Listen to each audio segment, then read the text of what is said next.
Good morning students. आज हम 10+1 में कंटिन्यू करते हैं आगे एग्जाम्पल्स को। एग्जाम्पल 6 देखिए। Example 6 example, solve this.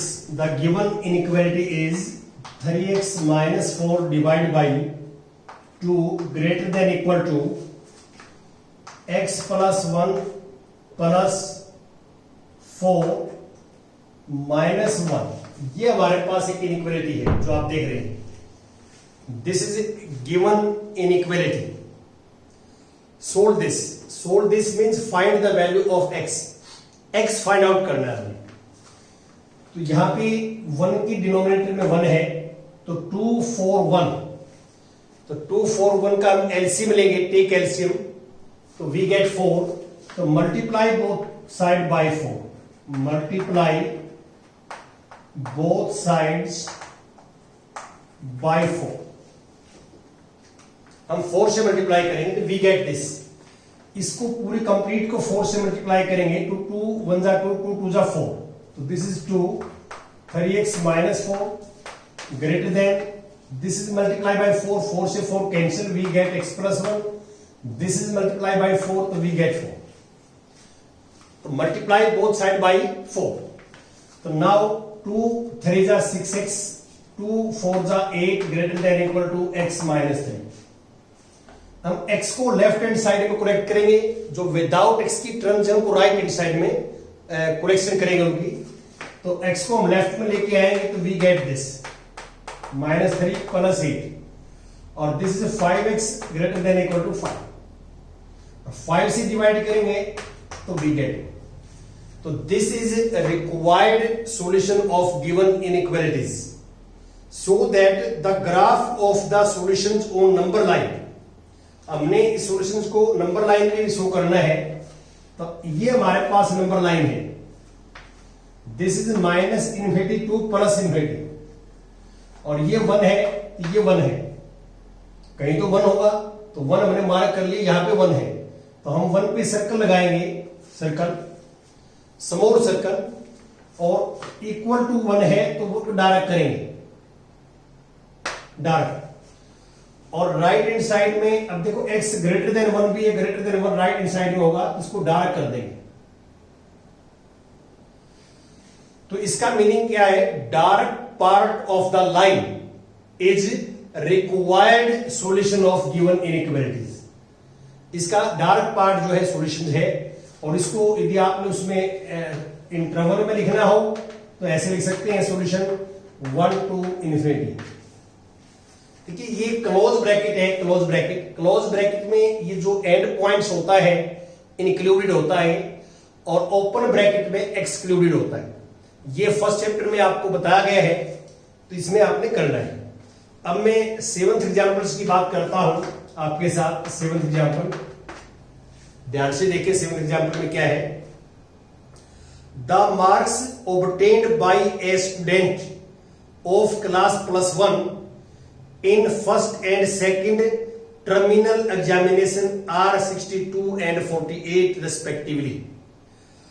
दो एग्जाम में बच्चे ने 62 और 48 नंबर लिए, फर्स्ट और सेकंड एग्जाम में। Find the minimum marks he should get in the annual examinations to have an average of at least 60। वो एनुअल एग्जामिनेशन में मिनिमम कितने मार्क्स ले कि तीनों की एवरेज जो है वो एटलीस्ट 60 मार्क्स बन जाए। एटलीस्ट, देखिए मैंने आपको बताया था कि एटलीस्ट, एटमोस्ट, इस टाइप के वर्ड आते हैं तो वो लीनियर इनइक्वालिटीज के हैं, इनइक्वालिटीज बनेगी वहां पे, ये ध्यान रखना है। यहां पे मैं सपोज कर लेता हूं कि late x be the marks, let x be the marks obtained by a student in annual examination या annual exams। तो हम सपोज कर लेते हैं कि स्टूडेंट ने जो एनुअल एग्जाम है उसमें x मार्क्स लिए, तो अब हमारे पास दो एग्जाम्स के नंबर फर्स्ट और सेकंड टर्मिनल एग्जाम को गिवन है। तो अकॉर्डिंग टू क्वेश्चन एवरेज, हम एवरेज कैसे फाइंड आउट करते हैं? हम तीनों को ऐड करेंगे, 62 plus 48 plus x divide by 3। This is average, जिसको आप मीन कहते हैं। मीन फाइंड आउट करते हैं। तो तीनों जो एग्जाम्स में मार्क्स हैं उनको ऐड करेंगे डिवाइड बाई 3। तो ये एक एवरेज फाइंड आउट करने का फॉर्मूला होता है। ऐसे हम एवरेज फाइंड आउट करते हैं। और this average is at least this equal to 60 degree. This is 60 degree की एवरेज होनी चाहिए, ये लिखा हुआ है। एटलीस्ट का मीनिंग होता है ग्रेटर देन इक्वल टू। देखिए ये आप नोट कर ले दो चीज, जहां एटलीस्ट वर्ड आएगा, एटलीस्ट वहां greater than equal to sign आएगा, और जहां एटमोस्ट वर्ड आएगा, एटमोस्ट वहां less than equal to sign आएगा। मैथमेटिक्स में कहीं भी आप जो है जहां इनइक्वालिटीज की बात कर रहे हैं तो आप एटलीस्ट वर्ड आएगा तो greater than equal to sign, और एटमोस्ट वर्ड आएगा तो you take less than equal to sign, ये लेंगे।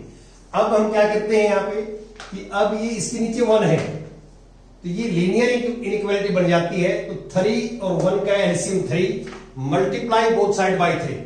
तो इसको 3 से मल्टीप्लाई करेंगे, 3 से 3 कैंसिल, इन दोनों को ऐड करेंगे, ये हमारे पास आ जाएगा 8 + 2 10 plus 11 plus x greater than equal to 180 degree. 180 सोल डिग्री नहीं, यहाँ पे 180 marks.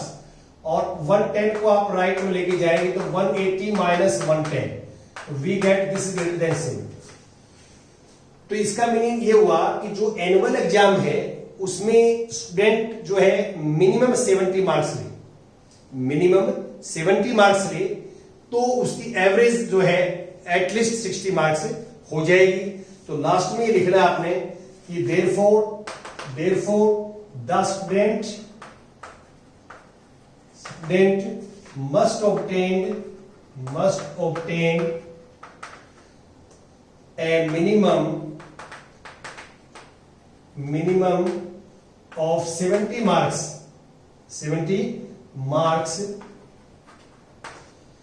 to get an average of at least 60 marks, ये लिखेंगे आप। तो कम से कम मिनिमम जो है 70 मार्क्स ले, तो ये है ही गेट्स जो है एटलीस्ट 60 मार्क्स जो एवरेज आ जाएगी उसकी। अब एग्जांपल नंबर 8 देखिए आप, 8 example. Now we take example number 8 example में क्या है? Find all pairs of consecutive odd natural numbers. Consecutive का मीनिंग क्या होता है? जैसे मैं ओड नेचुरल नंबर लेता हूं, जैसे मैंने 9 ले लिया, 9 के बाद 11 आएगा, 11 के बाद 13, 13 के बाद 15, ये दीज आर कंसेक्यूटिव। जैसे 9 11 कंसेक्यूटिव है, 13 15 कंसेक्यूटिव है। कंसेक्यूटिव का मीनिंग क्या है कि जो आप पेयर लेंगे, जो दो नंबर्स लेंगे ओड नेचुरल नंबर, उनके बीच में कोई और ओड नेचुरल नंबर नहीं होना चाहिए। कंसेक्यूटिव का मीनिंग होता है लगातार, क्रमागत, बीच में कोई गैप नहीं आना चाहिए।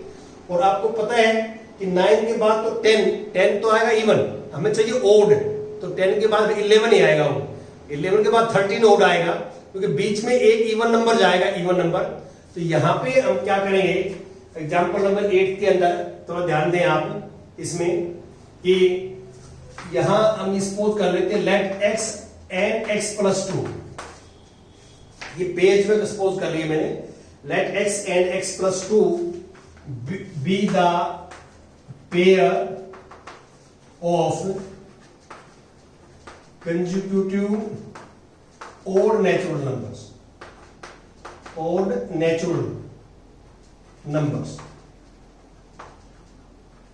ये है जो रिक्वायर्ड है।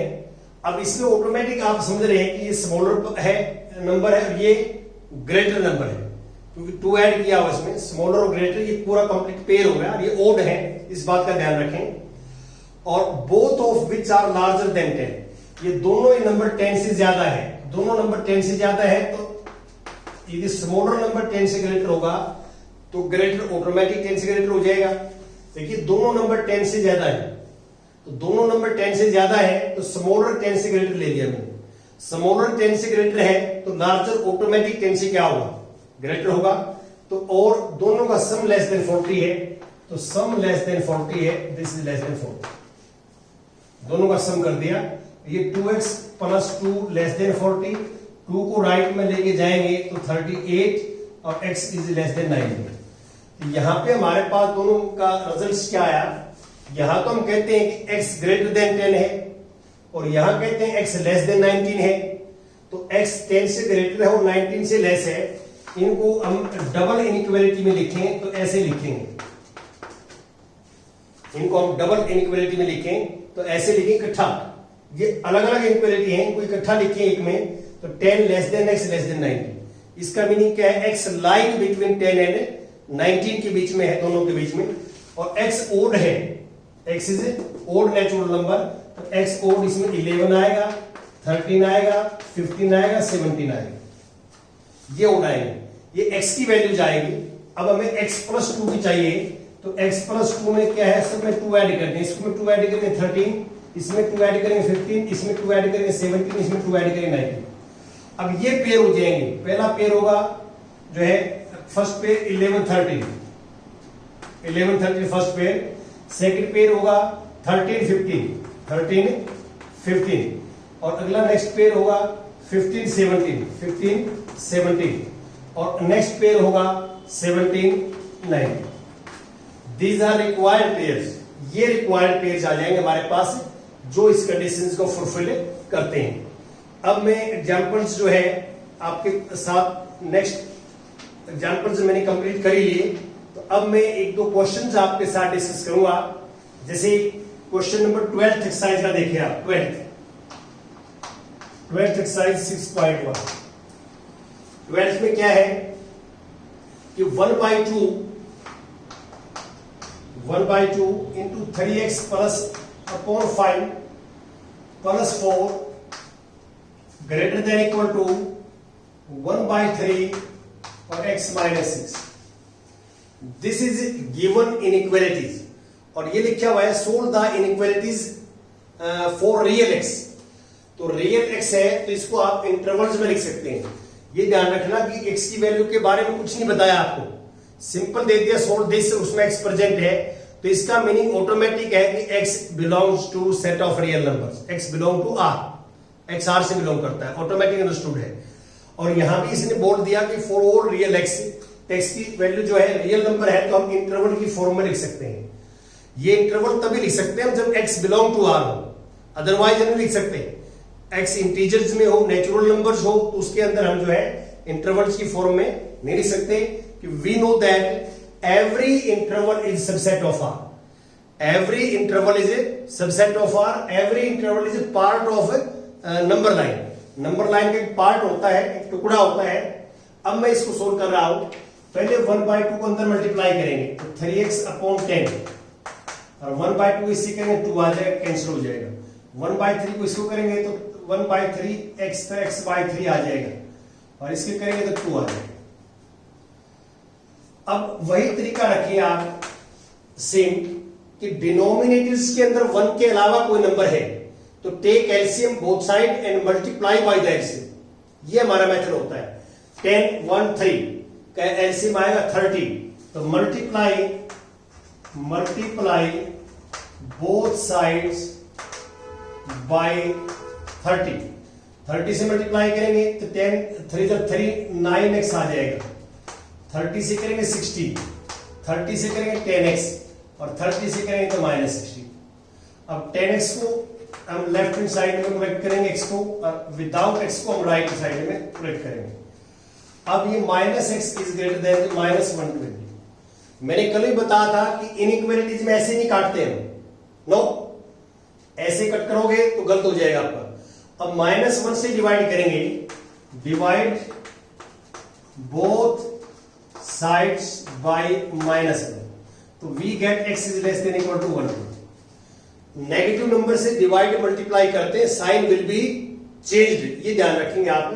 और यहां नंबर लाइन के ऊपर हम रिप्रेजेंट करें तो ये हमारा जो मेथड है minus infinity two plus infinity ये, और 120 मान लो सपोज करता हूं मैं, यहां 120 है, कहीं तो 120 होगा ही, यहां 120 है, इसको मार्क करके डायरेक्ट करें सर्कल को, और लेस देन 120 तो ये हो जाएगा ये।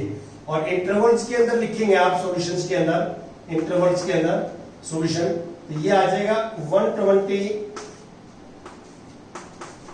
Minus infinity. देखिए मैंने आपको कल ही बताया था कि इंटरवल लेफ्ट टू राइट लिखा जाएगा, लेफ्ट टू राइट, लेफ्ट में टू राइट, ये ध्यान रखिए इंटरवल। और माइनस इन्फिनिटी और प्लस इन्फिनिटी के जो ब्रैकेट है वो ओपन लगेगी, क्योंकि ये नंबर नहीं है, ये तो क्या है कि जिसको जो नॉट डिफाइंड है, जहां तक हम पहुंच नहीं सकते उन तक, वो हमारे पास जो है इन्फिनिटी और माइनस इन्फिनिटी से हम जो है नोट करते हैं, जो नॉट डिफाइंड है उसका सिंबल है। और ये क्लोज ब्रैकेट क्यों लिए है कि 120 इसके अंदर इंक्लूड है सॉल्यूशंस के अंदर। तो कभी भी आप इंटरवल्स के अंदर सॉल्यूशन लिखते हैं, इंटरवल्स के अंदर, तो आप ये लाइन के ऊपर जो है ग्राफ ड्रॉ कर लीजिए सॉल्यूशन का ग्राफ, ये ग्राफ बना के आप लिखोगे तो गलती के चांसेस कम है। तो इसलिए आप जब भी आप इसके अंदर लिखोगे तो आप first we make the graph, graph बनाए आप, नंबर लाइंस के ऊपर सॉल्यूशन को रिप्रेजेंट करें और ये करें। तो ऐसे आपने करना है।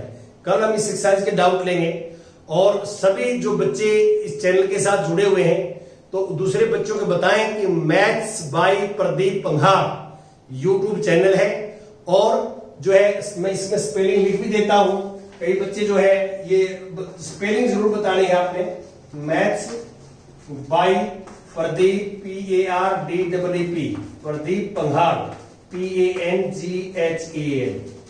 तो मैथ्स बाय प्रदीप पंघार का आपने जरूर जिक्र करना है, और बच्चों को जितने अधिक से अधिक बच्चे जुड़ेंगे उतना जो है चैनल के लिए फायदेमंद भी है और आपके लिए भी है, आपको भी अच्छी अच्छी वीडियो मिलती रहेंगी। Thank you very much.